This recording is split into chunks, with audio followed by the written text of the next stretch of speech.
In this tutorial, we're going to work through how to fold a double open rhombus twist. This rhombus has a 2x3 grid spacing parallelogram open on the back, and it's not one of the common twists used in origami tessellations, although it's useful to know about to solve some particular symmetry puzzles. This tutorial is part of my Summer of Twists series, which you can sign up for email reminders for all 30 twists in the series at training.gatheringfolds.com/summer. And there will be a longer tutorial at the end of this video that you can go watch to use this twist in the context of a larger origami tessellation pattern. So let's jump into the twist itself. I'm using a 12-fold triangle grid on a square. And if you're unfamiliar with this grid, definitely go check out the Summer of Twists welcome video. And I'm going to start by marking the central parallelogram of this twist. Well, first I marked the center point of the paper. And now I'm going to draw a 3x2 parallelogram, kind of with that center point as centered as it can be, because the center of the parallelogram is actually a line in the grid. So whether you're holding it this way or this way, just make sure that your verticals are 2 spacings apart, and the other direction that you're using is the upper left to lower right axis, and those two are 3 grid spacings apart. So I'm going to draw the extensions of this central parallelogram. The left vertical is going to go up, the right vertical will go down, and correspondingly in rotational fashion, we're going to have our remaining mountain folds of this twist drawn on, and then our valley folds for each of these mountain folds, so these always come in pairs, are going to be 1 grid spacing away and further away from the center than their corresponding mountains.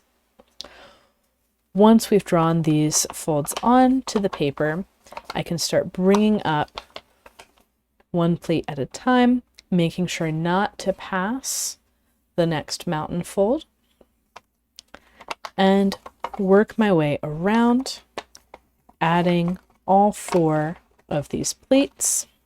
And once they're folded, I'll notice not just the central parallelogram, but also these little triangle bits outside of them. And you'll see these little triangles whenever you have 120 degrees between one edge of the twist and the next. So with this set up, I can go ahead and start pressing in the middle to squash the twist, always making sure that my pleats are happy and their folds are on grid lines as I'm squashing. And I'll use my bone folder once everything is happily in place to squash the rest of the twist. Now this is creating new fold lines, which I'll draw on now. And you'll notice that there's a really tiny angle between these 2 folds. And as you do more and more open twists, which that longer tutorial later will talk to you about, you're going to notice tinier and tinier angles, which is actually how mathematicians think about things, as what angle is between the pleat and the edge of the central polygon, because they're generally not using grids at all. But with grids, we can have, so if you're just talking about angles, you can have any size. But with grids, we're talking about discrete chunks, and that's where we talk about closed, open, double open varieties of these various twist shapes. So in the crease pattern, you will not see these projections of the mountains inside of the twist. And that is something that is a visual cue as you're folding, but it's not something that's present in the crease pattern. It's something you have to learn for each individual twist. And if you see this twist that's on the back, whoop, that should be dashed. If you see this twist on the back side of a crease pattern, that is going to look like this. And with the mountains as well. So there will be valley folds going directly into the central polygon, and the mountain folds will be more peripheral. And you'll end up with something like this. Unless it's a left-handed twist, in which case you'll see the mirror image.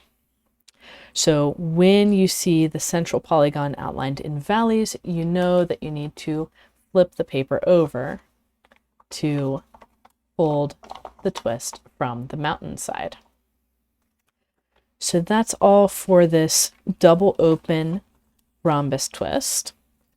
Go ahead and check out that longer tutorial for how to use this twist in a origami tessellation pattern context.